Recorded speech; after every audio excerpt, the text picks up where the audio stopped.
আজকে ঢাকার উদ্দেশ্যে রওনা দিচ্ছি। এই হচ্ছে আমার বাস, পিছনে দেখতে পাচ্ছেন শ্যামলী এনআর ট্রাভেলস। কিন্তু দুঃখের বিষয় আজকে যে কি হবে কপালে কে জানে। তো আমরা ঢাকার উদ্দেশ্যে রওনা দিচ্ছি ঠিকই, বাট দেশে কিন্তু এখন কারফিউ চলছে। আজকে কারফিউ চলছে শুনলাম, তাই তারপরেও বর্ডার পর্যন্ত যাচ্ছি। সামনে কি হয় অবশ্যই আপনাদেরকে দেখাবো, সঙ্গে থাকুন।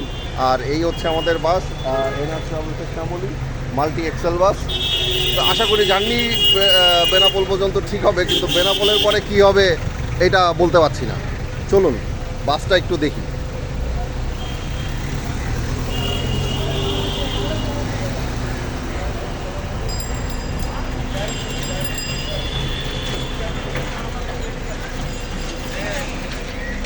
আরেকটা মজার কথা বলে রাখি, ঢাকা পর্যন্ত টিকিট তো নিয়েছিলাম 1600 রুপি, বাট টাকা আমাকে ফেরত দিয়ে দিয়েছে। বেনাপোল পর্যন্ত টাকা রেখে বাকি টাকা ফেরত দিয়ে দিয়েছে। চলুন বাসের ভিতরটা দেখি।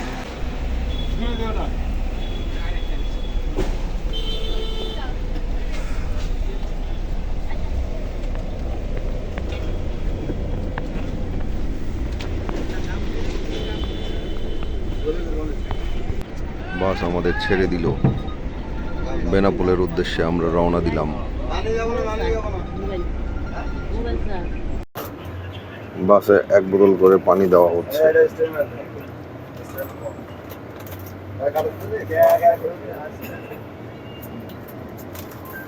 সিট পেয়েছিলাম সামনে এই দুটো A3 4, কিন্তু দুর্ভাগ্যবশত সিট পেয়ে গেছি B12। যতক্ষণ কলকাতা শহর বের না হচ্ছি ততক্ষণ পর্যন্ত এই যানজট থাকবেই।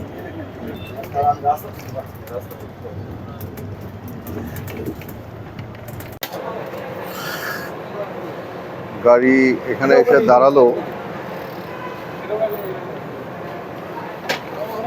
যারা এখানে খাওয়া দাওয়া করতে চায়, ইচ্ছা করলে খাওয়া দাওয়া করতে পারে। নরসিংহপুর দত্তপুকুর আহার হোটেল অ্যান্ড রেস্টুরেন্ট। এই পথ দিয়ে আমরা এসেছি কলকাতা থেকে। সব গাড়ি এদিক দিয়েই আসবে, আসার পরে জাস্ট আর হোটেল অ্যান্ড রেস্টুরেন্ট এইখানে ঢুকছে গাড়ি, আবার এদিক দিয়ে বের হয়ে চলে যাবে। এদিকটাই হচ্ছে আমাদের পেট্রাপোল বর্ডার, অর্থাৎ আমাদের বাংলাদেশে বেনাপোল বর্ডার এই সাইডটাতে। এইখানে আসলে কি খাবার, আপনি চাইলে এখানে খাবার খেয়ে নিতে পারেন। ছোট্ট একটা চায়ের দোকান আছে, 15 টাকা প্রতি কাপ চা। আর ভিতরে যা খেতে চান, আমি আসলে খাচ্ছি না, সেই জন্য আর খাবারের বিষয়ে মানে ভিতরে গিয়ে আর জানার চেষ্টা করিনি। যাই হোক, এই হচ্ছে ব্যাপার। গুড়ি গুড়ি একটু বৃষ্টিও পড়ছে। এই হচ্ছে রোড। তবে আমরা এখন নাকি আরও 2 ঘন্টা সময় লাগবে এখান থেকে যেতে, তো অপেক্ষা করি।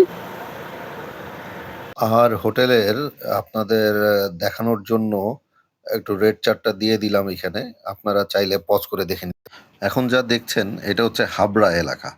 এলাকার কাঁচা বাজারটা, আসলে কাঁচা বাজারটা দেখাবার জন্যই আসলে ভিডিওটা করা। আর তাছাড়াও রোডটা কতটা সরু এইটা বোঝাবার জন্যও আপনাদেরকে একটু দেখানোর চেষ্টা করেছি। বলা চলে ওয়ান ওয়ে রোড, কিন্তু তারপরে তো আসলে 2 পাশ থেকেই গাড়ি আসা যাওয়া করছে। আরো বিষয় হচ্ছে যে আর তো এখন তো দেখতেই পাচ্ছেন যে বৃষ্টি হচ্ছে। এই বৃষ্টিতে তো আরো জোরে গাড়ি চালানো সম্ভবই না। দেখা যাক কি হয়। আমি যতবার এই বাস করে কলকাতা গিয়েছি ততবার এই রোডটা আমাকে খুব আকর্ষণ করে। কারণ আকর্ষণ করার মূল কারণ হচ্ছে এই গাছগুলো। আমি যতবার গিয়েছি এই গাছগুলোর দিকে তাকিয়ে থাকি।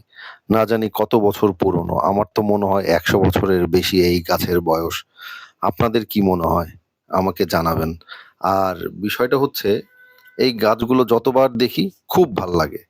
আর বেনাপোল পার হওয়ার পরেই আপনারা যারা গিয়েছেন তাদের কাছেও আমার মনে হয় মাঝে মাঝে প্রশ্ন জাগে যে এই গাছের আসলে বয়স কত। আমার কাছে খুব ভাল লাগে এই গাছগুলো। দেখতে দেখতে আমরা পেট্রাপোল বর্ডারে চলে এসেছি। তো আমাদেরকে তো আমাদের বাস শ্যামলী এনার ট্রাভেলস এই পেট্রাপোলে নামিয়ে দিল। কিন্তু এখন আমাদের কি হবে? আমরা বর্ডার ক্রস করলাম। হট হরতাল না, সরি, চলছে হচ্ছে কারফিউ। তো বর্ডার ক্রস, আসলে কোনো মানুষই ছিল না, একদম ফাঁকা। আজকে এতটাই ফাঁকা ছিল যে আপনার ব্যাগ মানে কারোর ব্যাগ পর্যন্ত কেউ চেক করেনি, কেউ ধরেনি। শুধুমাত্র বাংলাদেশ কাস্টমসে আসার পরে বলেছে ব্যাগ চেক করবে। ঠিক আছে, তারা তাদের কাজ করেছে। বাট আসার পরে দেখি শ্যামলী এনার ট্রাভেলসের এই স্লিপার কোচটা দাঁড়ানো ছিল। তো সবাই বলল যে বাসটাই ভালো হবে যাওয়ার জন্য। তো সরাসরি বাসের টিকিট কাউন্টারে গেলাম। যাওয়ার পরে জিজ্ঞেস করলাম ভাড়া কত? বলল ৳২,০০০। কিন্তু আমাদের অনেক প্যাসেঞ্জারের সঙ্গেই বাসের একটু চিটিং করেছে। এইভাবে যে আসলে এই বাসের ভাড়া ছিল ৳১৫০০, কিন্তু আমাদের অনেকের কাছ থেকে কারো কাছ থেকে ৳১৮০০ নিয়েছে, কেউ ৳২,০০০ দিয়েছে। আমিও যেমন ৳২,০০০ দিয়েছি। যাই হোক, তারপরেও আসতে পেরেছি আলহামদুলিল্লাহ। আল্লাহর কাছে লক্ষ কোটি শুকরিয়া যে ঢাকা পর্যন্ত পৌঁছাতে পেরেছিলাম। তো এই গাড়িটা দেখছেন, এখন আমি যে সিটগুলো দেখাচ্ছি স্লিপিং চেয়ার কোচ। এই স্লিপিং কোচে আপনার পুরো গাড়িতে সিট ছিল একদম ৩০ টা সিট। ৩০ টা প্যাসেঞ্জারই ছিল। তবে আমার সিটটা ছিল একদম নিচের বাম দিকের ১ম সিটটাই ছিল আমার। ভালো লেগেছে এই সিটটা। বাসে আসতে কোনো সমস্যা হয়নি। ড্রাইভার সাহেবের সিট, ড্রাইভার সাহেব খুব ভালো গাড়ি চালিয়েছিলেন। আমার কাছে ভালো লেগেছে। আপনারা চাইলে এই বাসে আসতে পারেন। আমার মনে হয় খারাপ লাগবে না। এই হচ্ছে বাসের সিট। সামনে একটা টিভি আছে, শু র্যাক আছে, জিনিসপত্র রাখার মতো এনাফ জায়গা আছে বলে আমি মনে করি। পানি রেখেছি। আর বাইরের অবস্থা হচ্ছে এই। আর আমি এই যে খুব রিল্যাক্স করে আছি বলা চলে। বেডরুমে শুয়ে শুয়ে যাওয়ার মতো অবস্থা। যাই হোক, আর এই যে পাশে দেখতে পাচ্ছেন উপরেও বেড। যে গাড়ি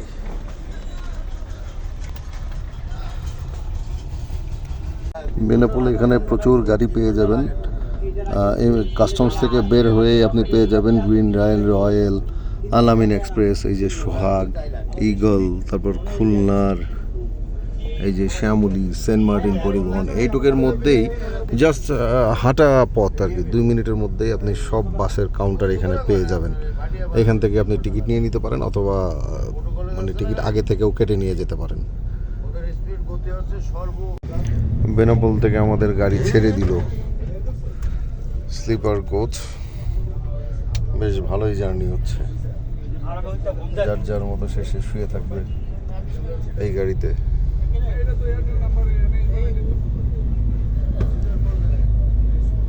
যাদের বেনাপোলে এসে টাকার দরকার, ডাচ বাংলা ব্যাংক থেকে চাইলে টাকা নিতে পারেন। একটা বুথ এখানে আছে। এটা হচ্ছে বেনাপোল বাজার। এখন যে বাজারটা দেখা যাচ্ছে, আগে সব গাড়ি এখানেই দাঁড়াতো। এই যে অনেক কাউন্টার এখনো এখানে আছে। এই যে গ্রিন লাইনের কাউন্টার। বেনাপোল গাজীপুর জামে মসজিদ, বেনাপোল বাজার। এটা বেশ অনেক বড় বাজার। বেনাপোল পৌরসভা কার্যালয় 2। চলে আসছি মধুমতি সেতু টুল প্লাজা।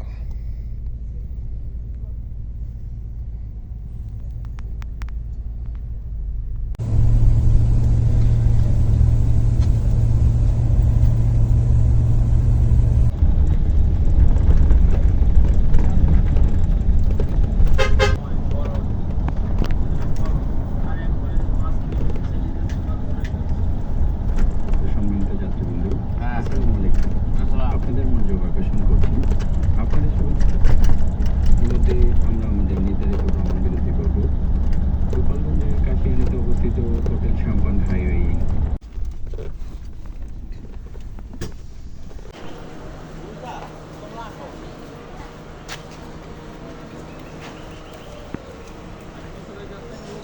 কান্দি শতবর্ষীর বিপ্রদে কাশিয়ানী গোপালগঞ্জের রেস্টুরেন্টে আমরা অপেক্ষা করছি।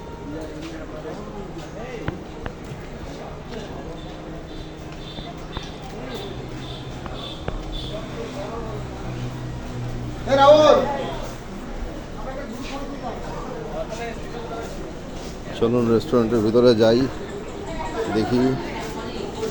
এই হচ্ছে রেস্টুরেন্ট। কেন পাশেই একটি শতবর্ষী আম গাছ আছে। 100 বছরের বেশি একটা আম গাছ আছে, কিন্তু আসলে বাসে আসায় গাছটি যে কোথায় আছে খুঁজে পাওয়া যাচ্ছে না, আর অল্প সময়ের মধ্যে কোথায় খুঁজবো সেই জন্য আপনাদেরকে দেখাতে পারলাম না, কিন্তু দেখানোর চেষ্টা করছিলাম একটু সামান্য, কিন্তু হলো না আর কি। যাই হোক, কোনো এক সময় পেলে আবার আসবো। Sampan highway inn restaurant and party centre আমরা ছেড়ে চলে যাচ্ছি। আমাদের গাড়ি ঢাকার উদ্দেশ্যে আবার রওনা দিল।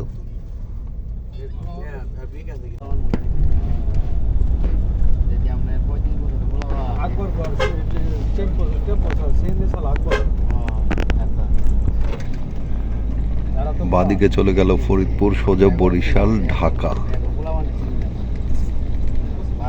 বাদিকে ফরিদপুর। আমরা ভাঙা ব্রিজের উপরে উঠে গেছি আমরা। বাদিকে ফরিদপুর চলে গেল, আর একদম সোজা ঢাকা, বরিশাল। আমরা ঢাকার উদ্দেশ্যে ভাঙা ব্রিজের উপর দিয়ে যাচ্ছি। অনেক সুন্দর একটা ভাঙা রোড। এই ভাঙা রোডটা হাইওয়ে এক্সপ্রেসের সাথে মিশে গেছে। ভাঙা সেতুর toll plaza, expressway toll plaza এইটা।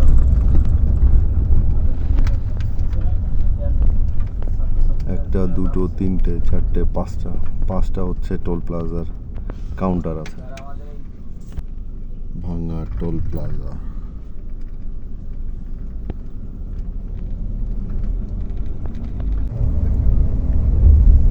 প্রাকৃতিক সৌন্দর্য দেখুন, এর মধ্যে মাছ চাষ করা হয়।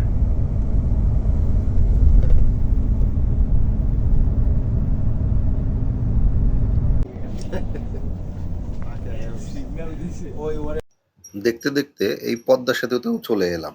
আমি বেশ কয়েকবার আসলাম। আমার কাছে খুব ভাল লাগে পদ্মা সেতু। যতবারই উঠি বারবার দেখতে ইচ্ছা করে, বারবার ভিডিও করি। আমার কাছে খুব ভাল লাগে।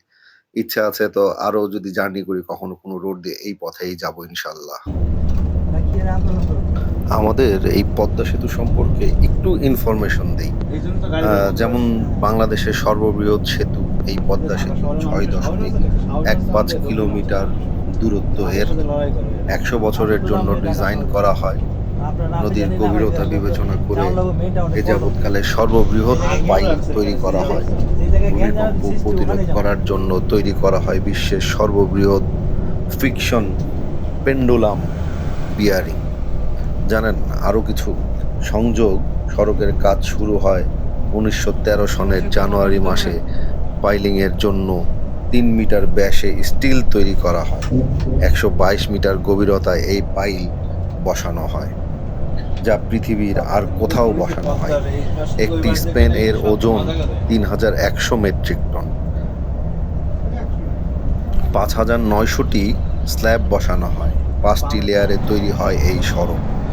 জমি অধিগ্রহণ করা হয় 2693.21 হেক্টর জমি। এই পদ্মা সেতু 6.15 কিলোমিটার দীর্ঘ, 20,200 ফুট। পদ্মা সেতু 42টি পিলার রয়েছে। নদী শাসন করা হয় 12 কিলোমিটার। মাওয়া সেতু পার হওয়ার পরে বেশ কিছু সেতু পড়ে যায়, ছোটখাটো ব্রিজগুলো দেখা যায়, তার মধ্যে এটা একটা। এবং এই ব্রিজের উপর থেকে গাছপালাগুলো এত ভালো লাগে, এত সুন্দর।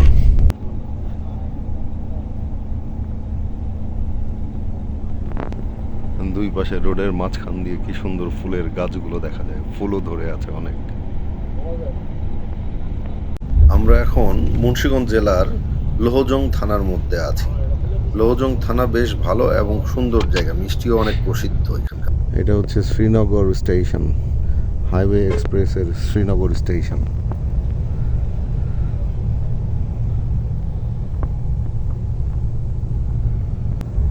এটা হচ্ছে নিমতলা স্টেশন। নিমতলা মুন্সিগঞ্জের একটা জায়গা হচ্ছে নিমতলা, সেই Nimtala railway station. Dhaleshwari toll plaza পের হলাম। এখন আসলে খুব খারাপ সময় গেল আজকের দিনটা, যদিও বাসটায় আরাম করেই আসলাম, কিন্তু আসলে যে জার্নিটা ছিল সেই জার্নিটা শেষ ঢাকা পর্যন্ত ঢুকলো না, হাসনাবাদ পর্যন্তই আসলো। এই বাসটা ভিতরে আর ঢুকতে পারবে বলে মনে হচ্ছে না, কারণ ওনারা অলরেডি ডিক্লেয়ার করে দিয়েছে যে হাসনাবাদ পর্যন্তই আমাদের জার্নি শেষ। আজকে এই পর্যন্তই আমাদের জার্নি। আর আসলে আজকে কারফিউ চলছিল, তারপরেও বেনাপোল থেকে এই পর্যন্ত আসতে পেরেছি। আল্লাহর কাছে হাজার কোটি শুকরিয়া। তো খুব খারাপ সময়ের মধ্যেই আসলাম। আপনারা যারা ভিডিওটা দেখছেন আসলে ইনফরমেশন কতটুকু পেয়েছেন আমি জানি না, বাট আমি চেষ্টা করেছি ইনফরমেশন দেওয়ার জন্য।